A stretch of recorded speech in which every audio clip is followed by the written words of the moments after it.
सीधी बात है बंधुओं, हमारा उद्देश्य क्या है? बहुत स्पष्टता से सुनिएगा। कृष्ण प्राप्ति नहीं, सीधे 50वीं सीढ़ी चढ़ने की मत सोचा करो। बीच में बहुत सारी सीढ़ियां हैं, धीरे धीरे चढ़ना पड़ेगा। इतने बड़े पांव नहीं कि आप 50वीं सीढ़ी चढ़ जाओ। हमारा उद्देश्य क्या है? किसी से पूछो, किसी भी भक्त से पूछो, आपका उद्देश्य क्या? तिलक क्यों लगाते हो? नाम जप क्यों करते हो? कंठी माला क्यों बदते हो? एकादशी क्यों करते हो? वृंदावन क्यों जाते हो? हम पे श्री जी की कृपा हो जाए, हमको ठाकुर जी मिल जाए। इतनी जल्दी मिल जाएंगे?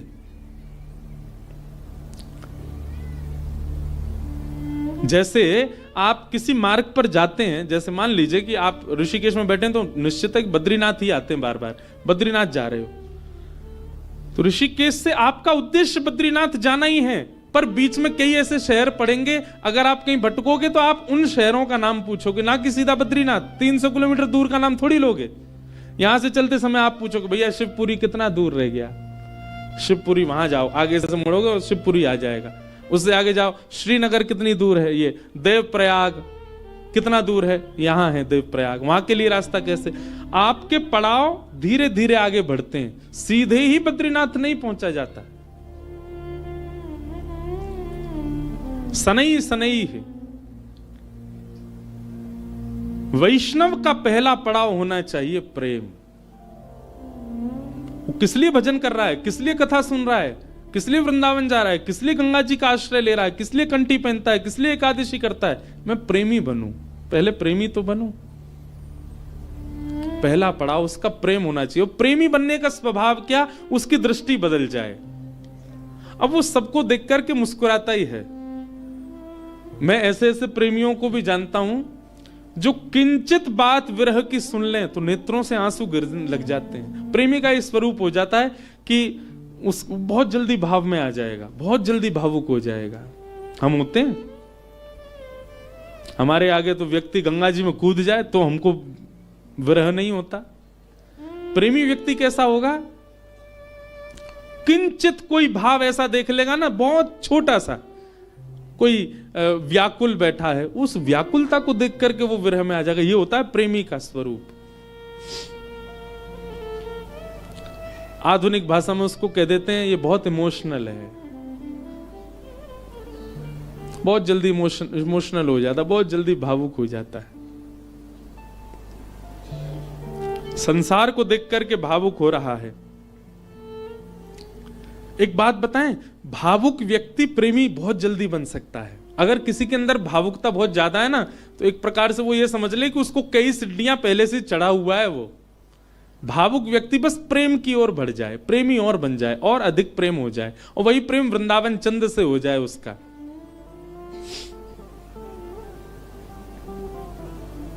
हम कई जगह कथा करने जाते हैं, तो कथा करके जब निकलने लगते हैं ना वापस, 7 दिन पूरे होने के बाद, बहुत लोग भावुक हो जाते हैं।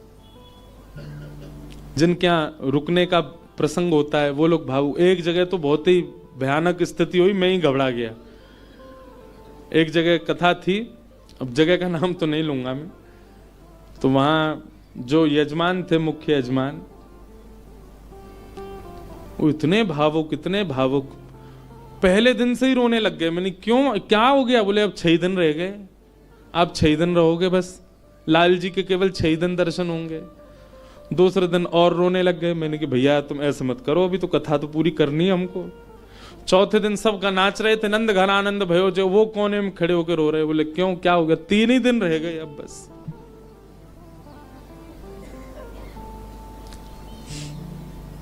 जिस दिन विश्राम दिवस था, मैं तो बहुत घबरा रहा था। मैंने आज क्या होगा, वो पहले दिन से ही रो रहे हैं। वही हुआ। अच्छा, ऐसा और था कि कथा करते ही मुझे एयरपोर्ट जाना था, मेरी फ्लाइट थी। कथा भी मैंने सुबह सुबह की थी 7 बजे से। आरती, विश्राम आरती हो रही थी, और मैं बस ये था कि हे लाल जी कुछ हो नहीं, बहुत भाव में। वही हुआ। आरती करते करते दोनों, पहले तो उनकी गृहिणी मूर्छित होकर गिर पड़ी, बेहोश ही हो गई, और फिर जो उनके पतिदेव थे उनको देख के वो भी हो गए। उसके पीछे बिल्कुल भी किंचित ही, हमको तो समझ में आया था नाटक, लेकिन नहीं, वास्तविक था। पानी वानी डाला भैया, उनका ब्लड प्रेशर वगैरह सब कम होता चला गया। एक कथा भी आती है, सुना है? एक महाराष्ट्र के राजा थे। उन राजा का एक ही बात उसके मन में चलती थी कि मेरे नगर में कोई साधु आ जाए, मेरे नगर में कोई संत आ जाए, मेरे नगर में कोई भक्त आ जाए। दुनिया में ऐश्वर्यवान व्यक्ति केवल इसकी प्रतीक्षा करता है कि मेरे पास धन बहुत आ जाए। वो इसकी प्रतीक्षा करते थे कि कोई भक्त, साधु, संत, विरक्त या वैष्णव दंपति या कोई कथा वक्ता कोई आ जाए मेरे नगर में, बस। ऐसी कृपा हुई, अयोध्या से कुछ लोग पंढरपुर दर्शन करने जा रहे थे और उन महात्मा के उन राजा के नगर में आ गए। नगर से होके पंढरपुर का रास्ता था, तो पंढरपुर की ओर जा रहे थे। शाम काल का समय हो गया। राजा को पता चली संतों की टोली आ रही है। वो तो ऐसा और था राजा, वो दूर दूर तक उसने अपने सैनिक लगा रखे थे। बोले आसपास के रस्तों से अगर कोई संत निकल के जा रहे हैं, उनसे भी कहो यहां होके जाएं, हमारे नगर में होके जाएं। ऐसी भगवत प्रीति, भक्त प्रीति भी सबके हृदय में नहीं होती।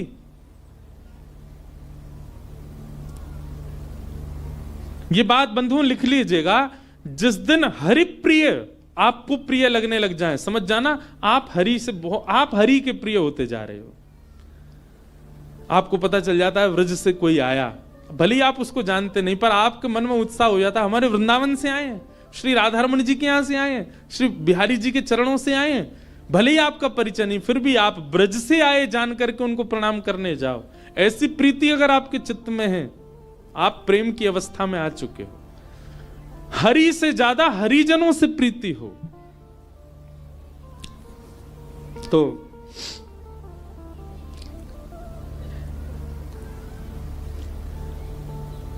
अयोध्या से संतों की टोली आई। रात में राजा ने खूब सुंदर उनका स्वागत किया, सबके लिए बढ़िया शिविर बनवाए, बढ़िया सबके लिए भोजन की व्यवस्था करी। सब साधु महात्मा बड़े प्रसन्न हो गए, बोले वाह भैया राजा, तेने तो हमारो दिल जीत लिया, क्या सुंदर व्यवस्था की, सब संतों के सबके चरण धोए, सबको माला पहनाई, प्रसाद पवाया, सोने की उत्तम व्यवस्था। और राजा रात में सोने अपने महल में नहीं गया, वहीं बैठा शिविर के बाहर ही पूरे परिवार सहित, कि कोई संत कोई आज्ञा कर दें सेवा के लिए, हम उनकी सेवा करें। संतों ने दूसरे दिन उठ करके राजा से कहा, देखो हम तुम्हारी सेवा से इतने प्रसन्न हैं कि हम सबके मन में आया कि हम कम से कम 5 दिन तो यहां रुकें। राजा रोने लगा, बोले महाराज मेरे ऊपर बड़ी कृपा, आप रुकिए। 5 दिन पूर्ण हुए। सब संत बोले भैया हमको पंढरपुर जाना है, अब आप हमको आज्ञा दो। राजा बोला भगवान मैं अपनी एक बात निवेदित करूं। बोले क्या? 5 दिन बाद रामनवमी है, श्री राम जी का अद्भुत उत्सव है, आप लोग सब यहीं रुक जाएं, 5 दिन और रामनवमी करके चले जाएं। संत बोले भाई क्या बुराई है, इतनी अच्छी व्यवस्था राजा कर ही रहे हैं, वहीं बढ़िया कीर्तन भजन होने दो, सत्संग होने दो। 5 दिन रुक गए, सबने रामनवमी करी, अभिषेक किया राम जी का। रामनवमी पूर्ण करके सब अगले दिन संत महापुरुष बोले अब हमको आज्ञा दो, हम लोग सब चलें पंढरपुर। बोले महाराज नेक और रुक जाओ, हनुमान जयंती और आ रही है, हनुमान जन्मोत्सव, आप सब लोग रुके रहेंगे तो आप सबके सानिध्य में, हमको तो कुछ आता नहीं, हम हनुमान जी का जन्मोत्सव करेंगे। अब वो सेवा इतनी अच्छी कर रखी थी कि कुछ संत तो बेचारे उसके पक्ष में रहते थे, बोले रुक ही जाओ, बढ़िया व्यवस्था तो करी रखी है। रुक गए, हनुमान जन्मोत्सव तक सब लोग रुक गए, सब लोगों ने हनुमान जी का जन्मोत्सव मनाया। संत महापुरुष कहने लगे, बोले भैया अब हमको आज्ञा दे दो, अब हम लोग चलें। बोले महाराज उसके बाद में फिर कोई और उत्सव आ रहा था 15 दिन बाद, उसका नाम ले दिया। बोले वो किए बिना तो आप कैसे जाओगे, कहां आपको व्यवस्था ही नहीं मिलेगी, मेरे यहां हो जाएगा। 15 दिन और रुक गए, फिर जाने लग गए। बोले महाराज गंगा दशहरा आने वाला है, आप सब लोग कहां, गंगा जी तो मिलेंगे, मैं गंगा जल मंगवाऊंगा ना अपने सैनिकों को भेज करके, यहीं आप सब लोगों के लिए सूक्ष्म गंगा प्रकट करवा दूंगा। फिर रुक गए, गंगा दशहरा हो गए। सब करते करते करते महाराज जेठ का महीना निकल गया। कब आए थे? रामनवमी पे आए थे, तब से जेठ आ गई। जेठ के बाद अब फिर जन्माष्टमी राधाष्टमी के उत्सव आ गए। वो उत्सवों के बहाने दे दे करके संतों को रोक लें। महाराज अब तो चातुर्मास करना पड़ेगा आपको, चातुर्मास प्रारंभ, कहां जाओगे, यहीं कर लो। चातुर्मास करवा दिया। चातुर्मास के बाद कार्तिक का महीना आ गया, कार्तिक में तो मैं जाने नहीं दूंगा आप लोगों को। दिवाली होली ये तो यही करनी पड़े, होली आ रही है, होली पे तो सब संग रहेंगे। करते करते फिर से रामनवमी आ गई। संत जनों ने चरण पकड़े, बोले राजन अब तो जान दो हम।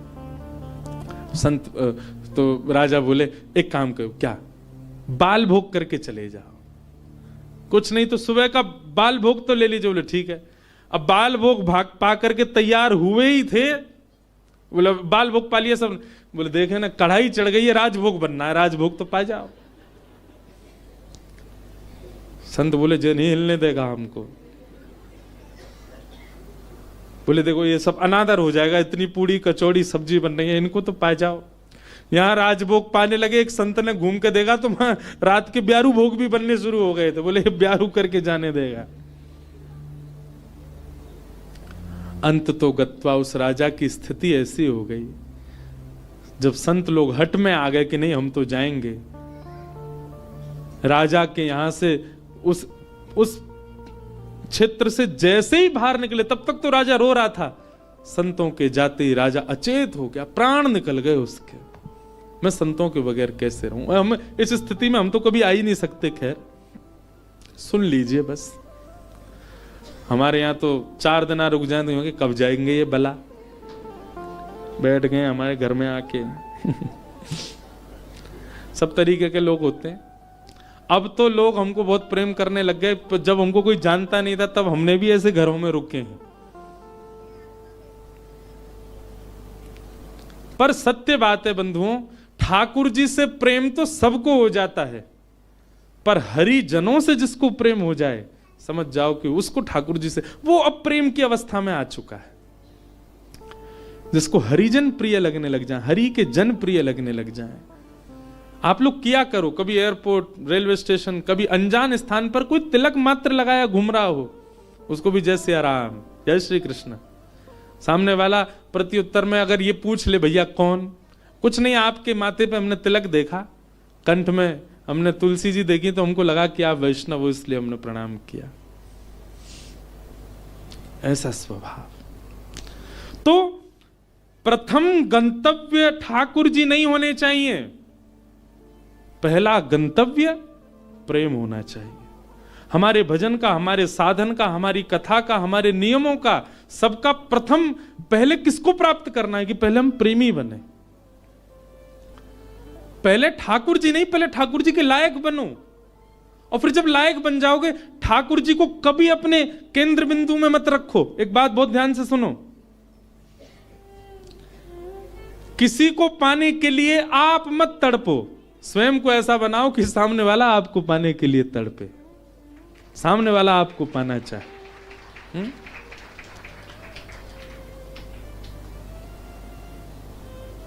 पिक्चरों में ऐसे दिखाते हैं ना कि कोई प्रेम करता था किसी कन्या से, और उसको सीधे तो पानी पाया, तो खुद इतना बढ़िया पढ़ लिख करके बड़ा मजिस्ट्रेट बन गया महाराज, आगे पुलिस पीछे पुलिस, अब वो छोरी डोल रही है वाकू पावे को, इससे मेरा ब्याह हो।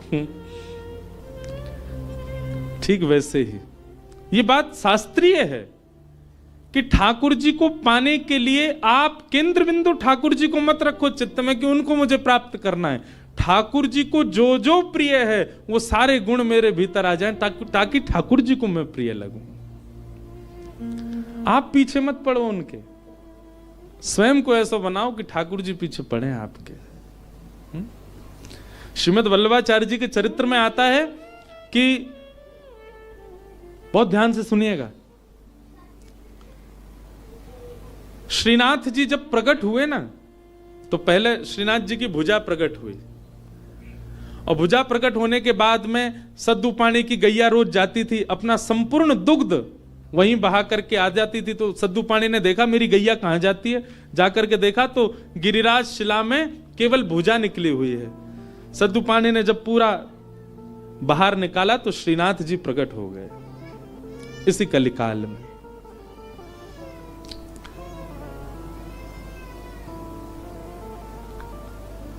तो सद्दू पानी ने ठाकुर जी से प्रार्थना की कि ठाकुर जी आपके लिए क्या लाऊं मैं, आप क्या पाएंगे, क्या व्यंजन लेंगे, क्या भोग प्रसाद लेंगे, आप विश्वास मानेंगे?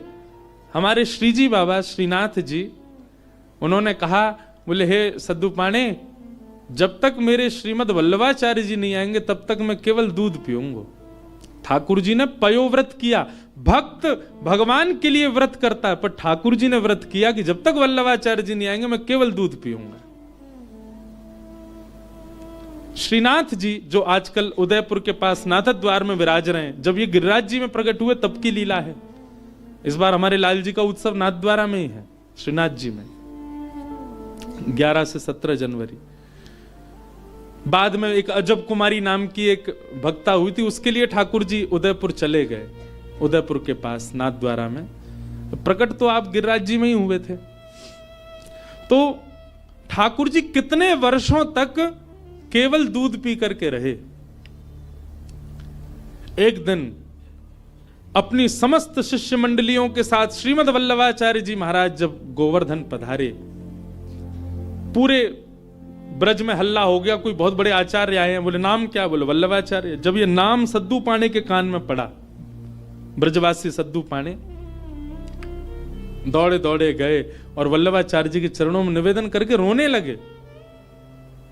वल्लभाचार्य जी बोले रो क्यों रहे हो? बोले नाथ, भक्त को व्रत करते देखा है मैंने, पर इस जन्म में मैंने भगवान को व्रत करते हुए भी देखा है। हमारे इस गिरी कंदरा से साक्षात गोवर्धन नाथ जी का स्वरूप श्रीनाथ जी प्रकट हुए। मेरी गैया को दूध नित्य पियो करते, मैंने उनसे निवेदन किया कि आपको कहा भोग धराऊं। समोसे बोले मैं तो दूध ही पीऊंगा। मैंने कि कब तक दूध पियोगे? बोले जब तक वल्लभाचार्य जी नहीं आएंगे तब तक दूध ही पीऊंगा। भक्त ठाकुर की प्रतीक्षा करे ये तो सुनोगे हो, पर ठाकुर भक्त की प्रतीक्षा कर रहे हैं। हे नाथ, मेरी आपसे प्रार्थना, जल्दी मिलो ठाकुर जी से और जल्दी अन्न पवाओ ठाकुर जी को। श्रीमद वल्लभाचार्य, आप सबने चित्र देखा होगा निश्चित ही, अगर कोई श्रीनाथ जी से या हमारे गोवर्धन नाथ जी से परिचित है, वल्लभाचार्य जी के भाव में है। सद्दू पाणी ने आवाज लगाई, लालन, हे श्री जी बाबा देखो श्रीमद वल्लभाचार्य पधारे हैं। और ऊपर से नन्हे से गोपाल जी, 4 वर्ष की अवस्था के गोपाल जी, 2-4 दतुइयां निकली हैं बस, गोल मटोल लाला, घुंघराले केश हैं, वही श्रीनाथ जी। ऊपर गिरी कंदरा से नीचे देखते हैं श्रीमद वल्लभाचार्य जी को, वल्लभाचार्य जी ऊपर देखते हैं ठाकुर जी को, और दौड़े वहां से ठाकुर जी, यहां से वल्लभाचार्य जी, और मध्य गोवर्धन में दोनों ने गाढ़ आलिंगन किया एक दूसरे का। ये चित्र देखा होगा आपने वल्लभाचार्य जी, और नहीं देखा हो तो गूगल पे देखना, वल्लभाचार्य जी श्रीनाथ जी मिलन पिक्चर, ऐसे ठाकुर जी ने आलिंगन कर रखा वल्लभाचार्य जी को, नेत्रों से आंसू गिर रहे हैं। वल्लभाचार्य जी बोले ठाकुर जी आप क्यों इतने श्रम में रहे, कुछ पाया नहीं? तो वल्लभाचार्य जी महाराज ने अन्नकूट बनवाया ठाकुर जी के लिए, 56 भोग तैयार करवाए, और श्री जतिपुरा में, गोवर्धन के जतिपुरा में, वहां श्रीमद वल्लभाचार्य जी ने श्रीनाथ जी का अन्नकूट किया, 56 भोग पवाए, ठाकुर जी का अन्नप्राशन हुआ। मतलब इतने वर्ष बाद ठाकुर जी ने अपना पयोव्रत, दूध का जो व्रत था वो छोड़ के अन्न ग्रहण किया। किसके लिए? अपने एक भक्त के लिए। तो भैया केंद्र बिंदु में ठाकुर जी नहीं, केंद्र बिंदु में प्रेम लाओ। आपके केंद्र बिंदु में प्रेम आ गया और प्रेम आपके चित्त में आ गया तो आप ठाकुर जी के केंद्र बिंदु में रहोगे, ना कि ठाकुर जी आपके केंद्र बिंदु में। स्वयं को निर्माण ऐसो करो, कथा सुन के, संत संग करके, सत्संग करके, वैष्णव संग करके, भजन करके, कीर्तन करके, कि ठाकुर जी आपकी प्राप्ति के लिए विचरण कर रहे हैं, कि जे मोह को मिले कैसे भी।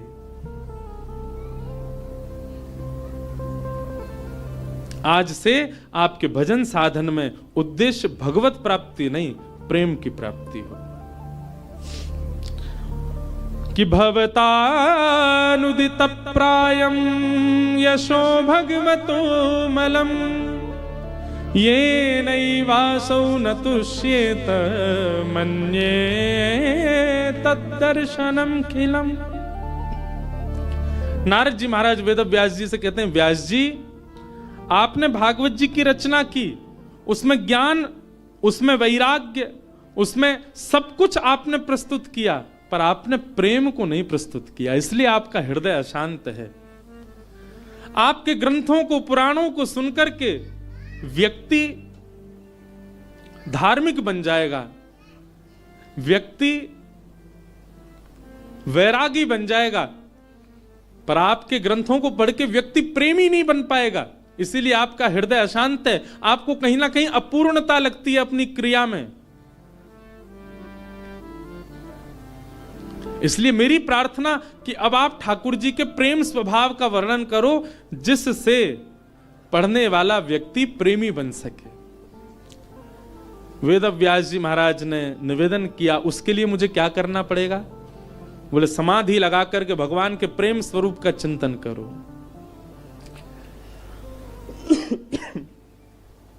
श्री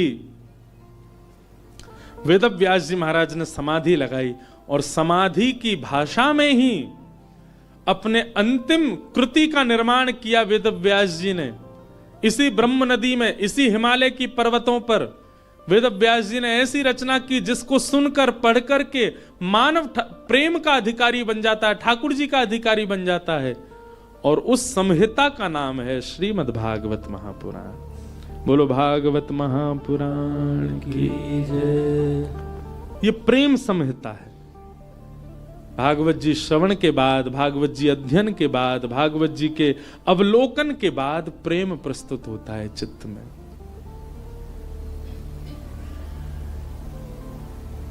प्रेम। वेद व्यास जी महाराज ने उस प्रेम का भाव लिखा, वही भागवत है। बंधुओं, आपको अगर अपनी कृति से, कई लोगों को अपने जीवन से भी बहुत अपूर्णता का अनुभव होता है। हम आपको एक बात बता रहे हैं, बहुत सावधानी से सुनो। अपने कर्म से, अपने जीवन से, अपने संबंध से कई लोगों का मन बहुत जल्दी उचट जाता है। कई लोगों को अपना जीवन भी अच्छा नहीं लगता। क्यों? केवल प्रेम नहीं है आपके जीवन में। आप भागवत जी का आश्रय लीजिए और भागवत जी का आश्रय लेकर के आप प्रेम जीवन में ले आइए, आपको सब कुछ अच्छा लगने लगेगा। एक बात बता रहे हैं, प्रेमी व्यक्ति का स्वभाव ऐसा हो जाता है कि वो अव्यवस्था में भी प्रसन्न रहने लगता है। अप्रेमी व्यक्ति का स्वभाव कैसा होता है? वो कहीं भी जाएगा ना, नाक मुंह मोड़ता ही रहेगा। यहां तो ये है, यहां तो ऐसा है, यहां मैं कैसे बैठ जाऊं, ये मैं कैसे खा लूं, यहां मैं कैसे बैठ सकता हूं, यहां मैं कैसे नहा सकता हूं, यहां मैं कैसे रह सकता हूं, इस व्यक्ति के साथ मैं कैसे जी पाऊंगा, इस माहौल में मैं कैसे रह पाऊंगा। ये सब जगह जो अपने आप को अपरिपूर्ण माने, समझ जाना अप्रेमी व्यक्ति है। पर प्रेमी कैसा होता है? वो जहां बैठ जाता है ना, वो स्थान ही अच्छा लगने लग जाता है। कई बार आपने कुछ ऐसे स्थान देखे होंगे, उन स्थानों पर कभी आपकी नजर ही नहीं पड़ी होगी, या उस स्थान को देख करके आपने सोचा होगा ये तो सामान्य सी जगह है, ये कौन सी बड़ी बात है। पर उसी स्थान पर कोई भगवत प्रेमी जाकर के बैठ जाता है तो उस स्थान की रौनक ही बदल जाती है, उस स्थान का माहौल ही बदल जाता है। अरे स्थान नहीं, कई बार कई रंग हमको प्रिय नहीं होते। मैं अपना अनुभव बता रहा हूं, कई रंग हमको प्रिय नहीं होते, कई कलर्स हमको अच्छे नहीं लगते, पर वही रंग, वही कलर, उसमें कोई प्रेमी व्यक्ति अगर आ जाए, उस प्रेमी व्यक्ति उस कलर में या रंग का आश्रय ले ले, वो रंग भी अच्छा लगने लग जाता है। कई सब्जियां आपको अप्रिय लगती होंगी, पर वही कोई प्रेमी के हाथों से प्रसाद रूप में आपको मिल जाए, आप उसका पान करेंगे, सेवन करेंगे, आपको अत्यंत अद्भुत। और अगर आपको अनुभव करना हो तो हम बता रहे हैं, अरबी की सब्जी हर कोई नहीं पा सकता, इतनी बढ़िया नहीं लगती। हमारी श्री जी को बहुत प्रिय है, किशोरी जी को बहुत प्रिय है, लाडली जी को अरबी का भोग लगता है। कभी जाइए राधाष्टमी के समय पर, या वैसे भी हमारे तटीय स्थान वृंदावन में अरबी की सब्जी बनती है। आप पे कृपा हो जाए, नहीं हो तो वहां किसी महात्मा से कह देना हमको थोड़ा प्रसाद दे दो, वो मधुकरी रूप में आपको अरबी देंगे, आप पाके देखना। सारे विश्व के जितने भी रस होंगे ना, वो सब रस फीके लगेंगे उसके आगे। क्यों? क्योंकि प्रेम स्थान पर वो निर्मित है, इसलिए उसका स्वाद अद्भुत हो जाता है। मैं कथा करता हूं, हमको राग रागनी आती नहीं, हम बस ऐसे गा लेते हैं, ये सब गुरुजन बैठे हैं, ये लोग जैसो बजा दें वैसो हम गा दें। कई राग ऐसे हैं, उनको पहले मैं जब सुनता था ना तो मेरा मन बड़ा उच्चाटित सा हो जाता था कि ये कैसे गाएंगे, ये तो बड़ा विचित्र सा राग है। आज वही राग में हम कथा भी कर देते हैं। क्यों? क्योंकि जब प्रेम मिल जाता है, प्रेम एक ऐसा सब्सटेंस है, प्रेम एक ऐसा क्या बोले वो, केमिकल बोले, सब्सटेंस बोले, क्या बोले, वो एक ऐसी वस्तु है, वो जहां मिल जाएगी वो सब प्रिय लगने लग जाएगा। वो प्रेम कहलाता है। प्रेम का मतलब केवल स्त्री पुरुष का प्रेम मत समझा कीजिए आप। कोई प्रिय लगने लग जाए वो नहीं, सब कुछ प्रिय लगने लग जाए, वो प्रेम है। वास्तविक प्रेमी आप अपने आप को ऐसे नहीं मान सकते, उसके लिए नस काट रहे घूम रहे हैं, हॉस्पिटल में भर्ती है गए, वो क्या बता रहे हैं, बोले भाई टैग लग गया इसके ऊपर, काहे का, बोले प्रेमी है। आप इस प्रकार प्रेम की अवहेलना मत करो, प्रेम की निंदा मत करो।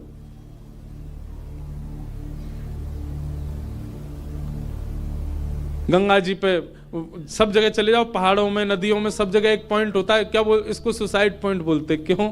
यहां से व्यक्ति अपने प्रेमी के लिए त्याग कर देता है, आत्महत्या कर लेता है। ये प्रेम है। प्रेम में केवल एक व्यक्ति प्रिय नहीं लगता, प्रेम में सब कुछ प्रिय लगने लग जाता है। बुद्ध, भगवान बुद्ध प्रेमी थे। एक मदिरा पान किया हुआ व्यक्ति जिससे सब दूर भागते हैं, नाली में पड़ा था और बुद्ध भगवान ने उसको देख लिया, अपने शिष्यों से कहा तुरंत इसको निकालो यहां से। कोई पीछे जा रहा, कोई आगे जा रहा, सोच रहे हैं, विचार कर रहे हैं, नाली में पड़ा है, दुर्गंध आ रही है, इसने पी भी रखी है। स्वयं भगवान बुद्ध लग गए उसको निकालने में।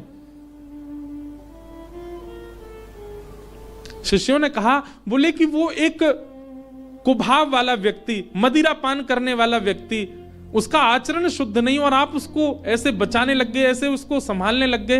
तो बुद्ध भगवान बहुत अच्छी बात कहते हैं, तुम साधक क्यों बने हो, तुम भक्ति के पथ पर क्यों चल रहे हो?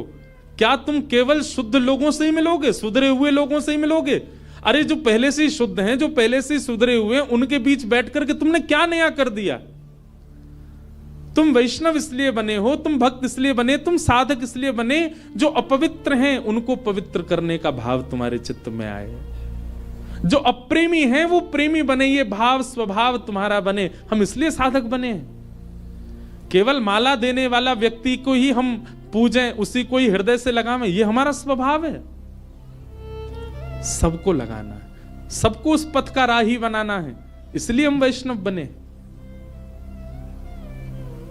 अंगुलीमाल की कथा सबने सुनी होगी। एक राक्षस था, मानव था पर राक्षस के स्वभाव का था।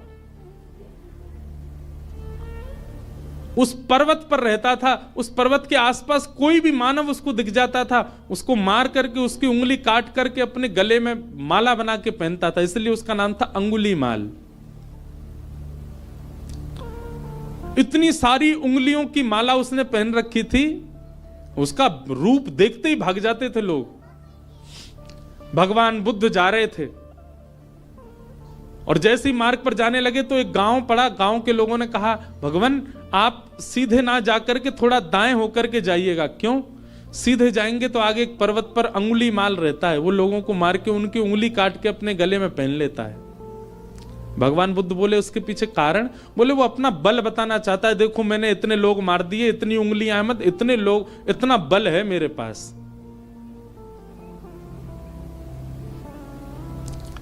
भगवान बुद्ध कहते हैं भय का बल नहीं होता, प्रेम का बल होता है।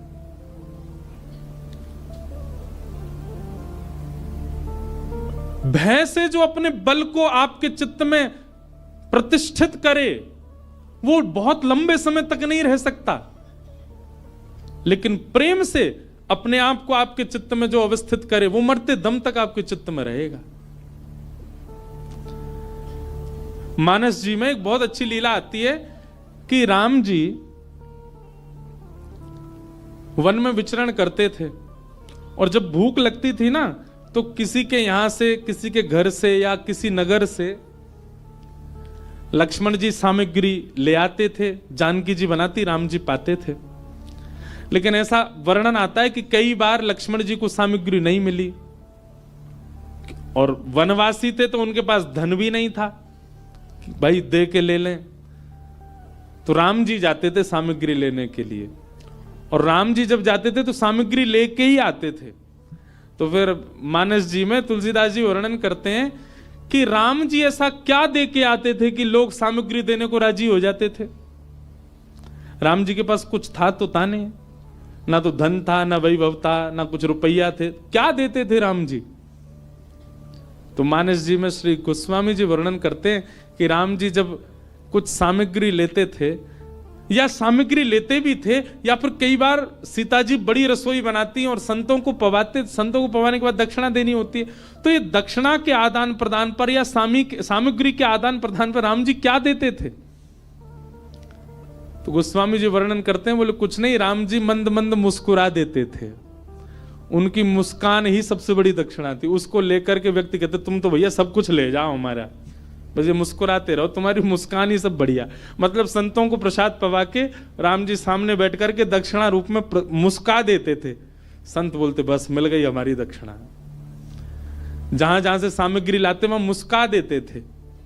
प्रेम, और वो प्रेम का बल ऐसा व्यवस्थित किया राम जी ने कि मरते दम तक कोई नहीं भूल पाया। और रावण का भी बल प्रतिष्ठित था, पर रावण का भय का बल था। बल भय का नहीं होता, बल प्रेम का होता है।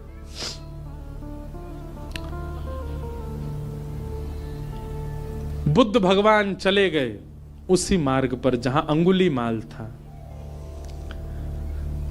जैसे ही पहुंचे पर्वत के ऊपर, अंगुलीमाल ने दूर से ही कहा मैं साधु सन्यासियों का बहुत सम्मान करता हूं, पहले ही तुमको सचेत कर रहा हूं, मार्ग बदल दो अपना, मेरे पास आ गए तो तुम्हारा सर धड़ से अलग कर दूंगा। मैं चेतावनी दे रहा हूं, मेरे पास मत आना। पर बुद्ध रुके नहीं, सीधे चले गए। तुम जानते नहीं हो मुझे, क्यों चले आए हो मेरे पास। और क्रोध में भर के थोड़ा और चेतावनी देने के लिए अंगुलीमाल एक वृक्ष के नीचे खड़ा था, उस वृक्ष की डाल पकड़ करके जोर से खींच ली, डाल टूट गई। बुद्ध भगवान मंद मुस्काते सामने खड़े हो गए। अंगुलीमाल तुम देख नहीं रहे हो। अंगुलीमाल बोला तुम देख नहीं रहे हो मैं कितना बलवान हूं, और तुम चले आ रहे हो, मैं तुमको मना कर रहा हूं फिर भी रुक नहीं रहे हो। डाल हाथ में पकड़ करके खड़ा था। बुद्ध भगवान बिल्कुल सौम्य भाव से उसके समीप गए और कहा ये डाल तुमने तोड़ी। बोले हां, अब इसको जोड़ दो,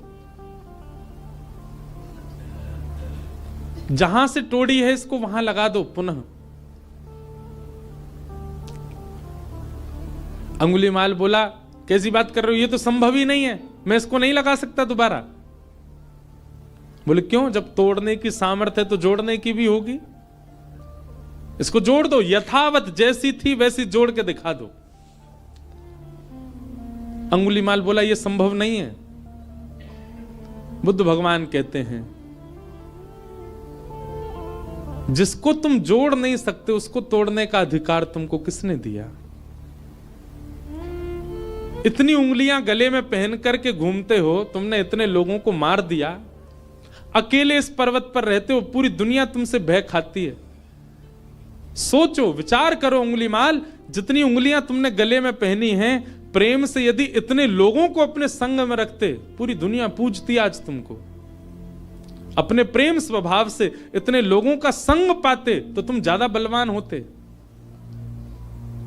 लेकिन तुमने उनको मार दिया, उनकी उंगलियां डोल रहे हो लेके गले में।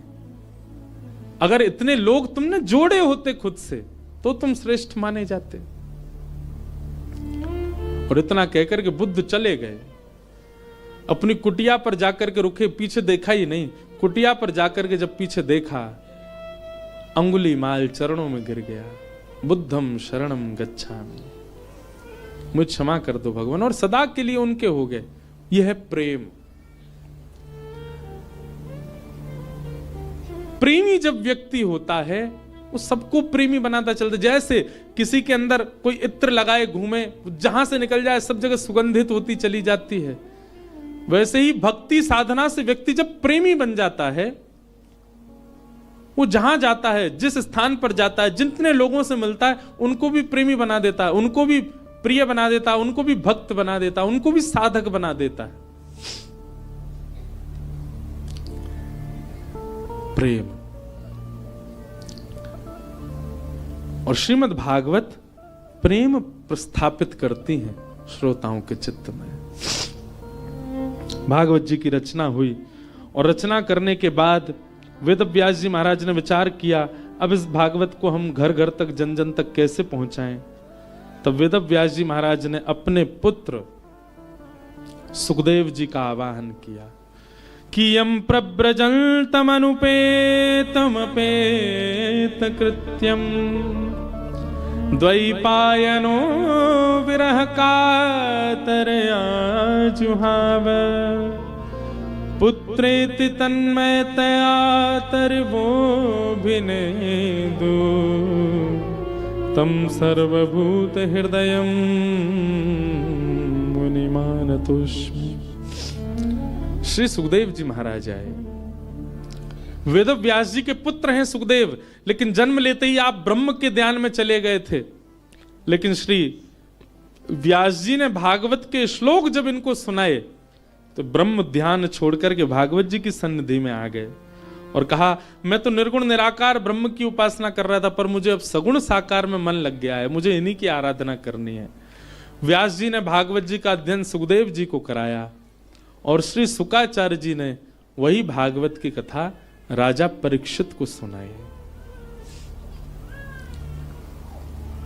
पूछा गया, राजा परीक्षित कौन है? राजा परीक्षित के विषय में हमको थोड़ा बताओ। इनको 7 दिन में मरने का श्राप क्यों लगा, इनके बारे में थोड़ी हमें जानकारी दो। तब राजा परीक्षित के विषय को बताने के लिए यहां से महाभारत का थोड़ा प्रारंभ किया। यदा मृधे कौरव संजयानाम वीरेस्वथो वीर गतिम गतेषु व्रकोदरा विग्ध गदा विमर्श भृगनोरुदंडे धृतराष्ट्र पुत्रे। श्री परीक्षित जी महाराज का चरित्र और उनको 7 दिन में श्राप क्यों लगा, ये सब विषय सुनाए गए। अब इस विषय में अगर प्रवेश करें तो पूरा महाभारत का प्रसंग कहना पड़े, इसलिए कल बंधुओं ठाकुर जी का जन्मोत्सव है कथा में, क्योंकि कल चतुर्थ दिवस है। कल गंगा के तट पे आनंद उत्सव होगा, खूब आनंद से हम लोग नाचेंगे गाएंगे, जन्मोत्सव मनाएंगे श्री ठाकुर जी का। यमुना तट पे तो मनते ही रहते हैं ठाकुर जी के उत्सव, कल गंगा के तट पे होगा। आप सब लोग समय से पधारिएगा। आज श्री गिरधर लाल जी के दर्शन का समय तो है, पर हम आप सबकी संख्या देख के डर रहे हैं, क्योंकि जहां हम रुके हैं वो स्थान तो बहुत छोटा है। तो जो लोग यहाँ रुके ही रहे हैं अभी 6-7 दिन, वो लोग तो कल भी आ सकते हैं, परसों भी आ सकते हैं। रोज मिलेंगे ठाकुर जी 1:30 से 2:30 बजे तक गंगा दर्शन राम झूला के पास, इधर स्वर्ग आश्रम में। और जो लोग दूर दूर से आए बस वो ही आ जाना दर्शन करने। बाकी के जो लोग यहीं डटे हुए हैं उनके लिए तो लाल जी यहीं हैं। उनके लिए हम एक शाम का भी समय कल बता देंगे, वो लोग शाम को भी आ सकते हैं। इतनी संख्या में लोग आ जाएंगे तो फिर वो लाल जी हमारे डर नहीं जाएं। गंगा जी में गिरगिरा जाओगे क्योंकि बगल में ही गंगा जी हैं। तो आप सब लोग बड़े भाव से पधारो। कल ठाकुर जी का जन्मोत्सव हम लोग कथा में मनाएंगे। पीले पीले वस्त्र पहन करके आना, आभूषण ज्यादा पहन के मत आना, अपना ध्यान रखना, क्योंकि चोराग्रगण्य श्री कृष्ण की कथा है तो निश्चित है उनके 2-4 दूत तो कथा में आते ही होंगे जो आपके आभूषण हरण ना कर ले जाएं, इसलिए बहुत ध्यान रखना। श्यामा हृदय कमल सो प्रगट्यो, श्यामा हृदय कमल सो प्रगट्यो, श्यामा हृदय कमल सो प्रगट्यो, श्यामा हृदय कमल सो प्रगट्यो, और श्याम हृदय वृंदावन प्यारो वृंदावन, हे श्री वृंदावन मेरो वृंदावन। आज ये पद पूरा गाएंगे, जिनको याद हो संग गाइए। और सुनो भैया, जो लोग भी लाल जी के दर्शन करवे जामे, उनसे हमारी प्रार्थना, तुमको अपनी खुद की सौगंध है, हमारे लाल जी से कुछ संसार मत मांगियो, लाल जी से केवल एक ही बात मांगियो, हे लाल जी आप सदा प्रसन्न रहो, आप सदा आनंद में रहो, हम अपने कर्म भोग लेंगे, आप हमको कुछ मत दो। कुछ मांगना नहीं ठाकुर जी से, ठाकुर जी से केवल उनकी प्रसन्नता मांगिएगा। हे सब सुख सागर रूप उजागर, रहे वृंदावन धाम। सब सुख सागर रूप उजागर, रहे वृंदावन धाम। हे सब सुख सागर रूप उजागर, रहे वृंदावन धाम। सब सुख सागर रूप उजागर, रहे वृंदावन धाम। ओ रूप गोस्वामी प्रगट कियो जहाँ, रूप गोस्वामी प्रगट कियो, श्री रूप गोस्वामी प्रगट कियो जहाँ, रूप गोस्वामी प्रगट कियो, राधा गोविंद रूप निधान। वृंदावन प्यारो वृंदावन, देखो इतनी संख्या में लोग हो, फिर भी स्वर नहीं निकल रहा आप लोगों का। अरे भाव से गाओ, उच्च स्वर में गाओ, वृंदावन मेरो वृंदावन, हे श्री वृंदावन मेरो वृंदावन। रूप गोस्वामी प्रगट कियो जहाँ, रूप गोस्वामी प्रगट कियो, राधा गोविंद रूप निधान। वृंदावन प्यारो वृंदावन, हे श्री वृंदावन मेरो वृंदावन।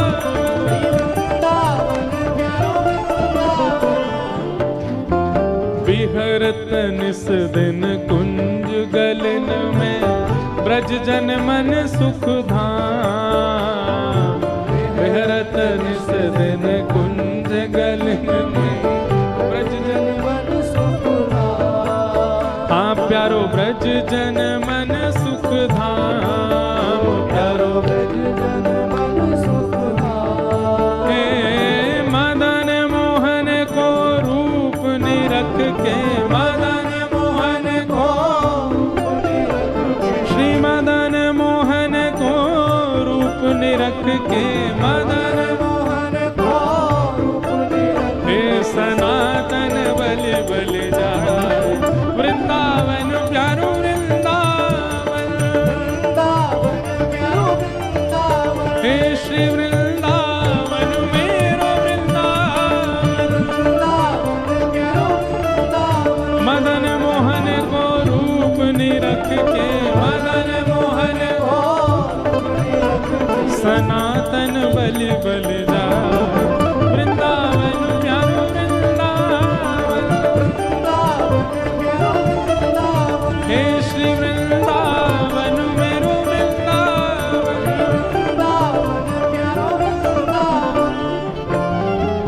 गोपी ग्वाल सब ही और धारे, प्यारो गोपी नाम। गोपी ग्वाल सब ही और धारे, प्यारो गोपी नाम। हाँ प्यारो प्यारो गोपी नाथ, प्यारो प्यारो गोपी नाथ। हे मधु पंडित जिन कंठ लगायो, मधु पंडित जिन कंठ लगायो, श्री मधु पंडित जिन कंठ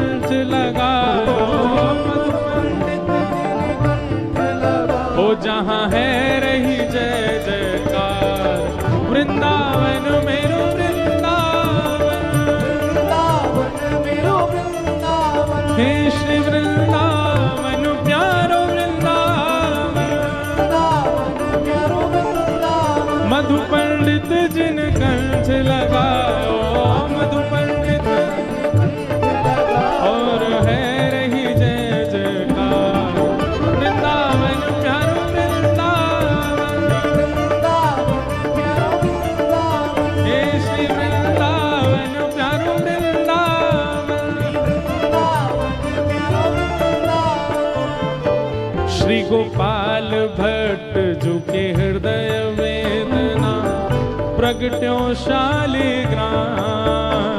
गोपाल भट्ट जो की हृदय वेदना प्रगट्यो शालिग्राम। श्री गोपाल भट्ट जो के हृदय वेदना प्रगट्यो शालिग्राम। गोपाल भट्ट जो की हृदय वेदना प्रगट्यो शालिग्राम।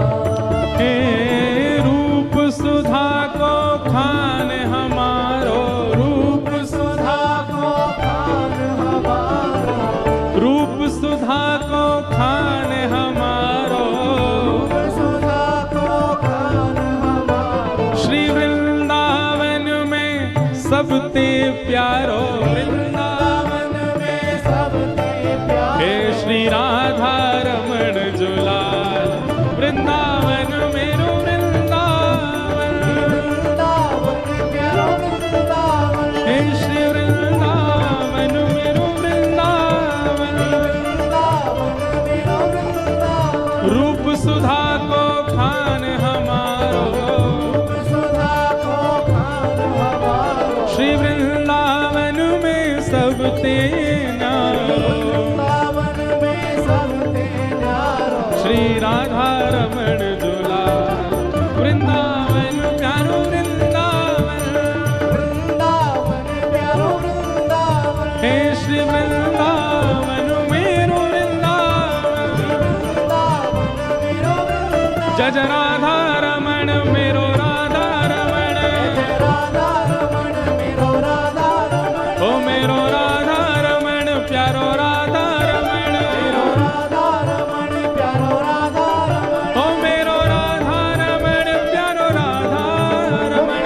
राधा रमण प्यारो राधा रमण। ओ मेरो राधा रमण प्यारो राधा मेरो राधा रमण प्यारो राधा रमण।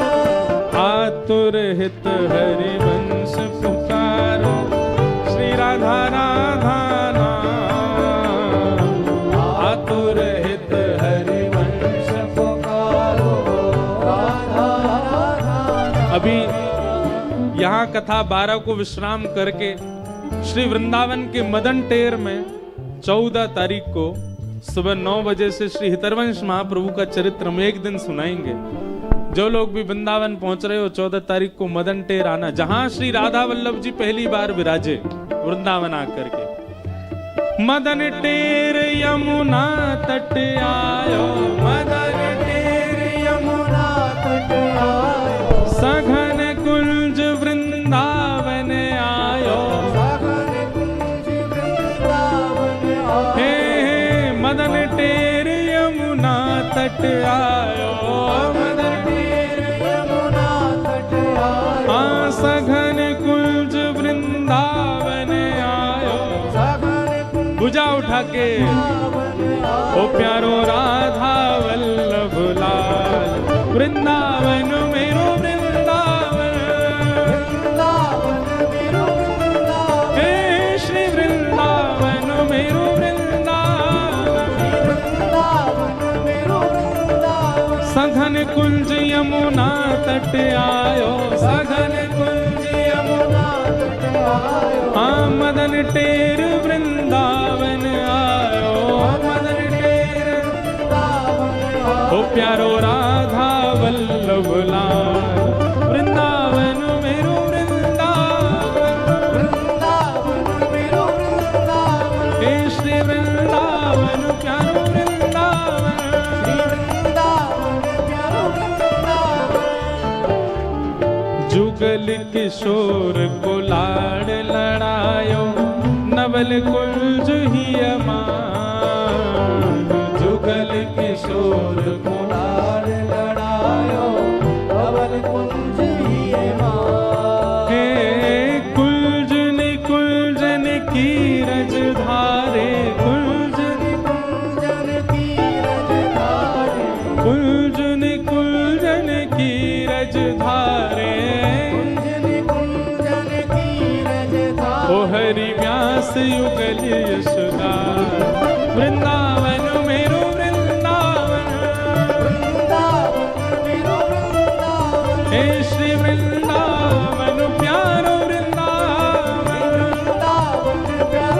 देखो वैसे तो अधिकतर सबको पता है कि हम लोग क्या गा रहे हैं, वृंदावन के 7 निधियों को प्रणाम कर रहे हैं। वैसे सबको पता है, जिनको नहीं पता हम उनको बता रहे हैं। हमारे वृंदावन के प्रथम ठाकुर कौन है? बोलो, श्री गोविंद देव। वृंदावन के दूसरे ठाकुर श्री मदन मोहन, तीसरे ठाकुर श्री गोपीनाथ, चौथे ठाकुर श्री राधा रमण, पांचवें ठाकुर श्री राधा वल्लभ और छठवें ठाकुर जिनको अभी हम गा रहे हैं श्री जुगल किशोर और 7वें ठाकुर श्री कुंज बिहारी लाल। तो इन 7 को हम प्रणाम कर, जिनको नहीं पता हम उनको बता रहे हैं। अभी जुगल किशोर जी को प्रणाम कर रहे हैं। कुंज निकुंजन की रजधारे, कुंज निकुंजन की रजधारे, हरि व्यास युगल यश गाए, वृंदावन मेरो वृंदावन, हे श्री वृंदावन प्यारो वृंदावन। हमारे ब्रज वृंदावन के 7वें ठाकुर जिनके जन्मोत्सव पर इस कथा का प्रारंभ हुआ, बोलो वृंदावन बिहारी लाल। भुवन चतुर्दश की सुंदरता, निधिवन करत बिहार, भुवन चतुर्दश की सुंदरता, निधिवन करत बिहार, हे भुवन चतुर्दश की सुंदरता, निधिवन करत बिहार, चतुर्दश की सुंदरता, निधिवन करत बिहार, हे श्यामा प्यारी कुंज बिहारी, श्यामा प्यारी कुंज बिहारी, श्यामा प्यारी बांके बिहारी, श्यामा प्यारी बांके बिहारी, और जय जय श्री हरिदास, वृंदावन मेरो वृंदावन, वृंदावन मेरो वृंदावन, हे श्री वृंदावन प्यारो वृंदावन, वृंदावन प्यारो वृंदावन, श्यामा प्यारी कुंज बिहारी, श्यामा प्यारी कुंज बिहारी, और जय जय श्री हरिदास, वृंदावन मेरो वृंदावन, वृंदावन मेरो वृंदावन, हे श्री वृंदावन मेरो वृंदावन, वृंदावन मेरो वृंदावन। जिनकी कृपा से यह रस प्रकट वृंदावन अभिराम, जिनकी कृपा से यह रस प्रकट वृंदावन अभिराम, हे जिनकी कृपा से यह रस प्रकट वृंदावन अभिराम, जिनकी कृपा से यह रस प्रकट वृंदावन अभिराम, हे सप्तनिधिन को ही उजियारो, सप्तनिधिन को ही उजियारो, यह आनंद करवावे वारो, यह आनंद करवावे वारो, इंद्र ईश इंद्रेश दुलारो, इंद्र ईश इंद्रेश दुलारो, हम सबको मिलवावे वारो, हम सबको भुजा उठा के हमारो गिरधर लाल, वृंदावन प्यारो वृंदावन, वृंदावन प्यारो वृंदावन, हे श्री वृंदावन मेरो वृंदावन, वृंदावन मेरो वृंदावन, यह आनंद करवावे वारो, यह आनंद करवावे वारो, हम सबको मिलवावे वारो, सबको मिलवावे वारो, हे हमारो गिरधर लाल, वृंदावन प्यारो वृंदावन, वृंदावन प्यारो वृंदावन, हे श्री वृंदावन मेरो वृंदावन, वृंदावन मेरो वृंदावन। भुजा उठाओ दोनों और लगाओ ताकत पूरी, जो सबसे ऊंचो जाएगो वही को मिलेगी माला मंच से। जय राधे राधे श्री राधे राधे जय राधे राधे श्री राधे राधे जय राधे राधे श्री राधे राधे। यहाँ वो सबसे पीछे लाला वो लगे लंबो ही दिखे। हाँ आ जाओ आपके बगल वाले। हाँ आप आओ जो उछले थे अभी लास्ट में। नहीं वो पीछे आ रहे हैं। हाँ इनको आने दो, ये पीछे जो आ रहे हैं पतले से। हाँ इन्हीं को बुला। जय और ये लाली छोटी वाली आओ।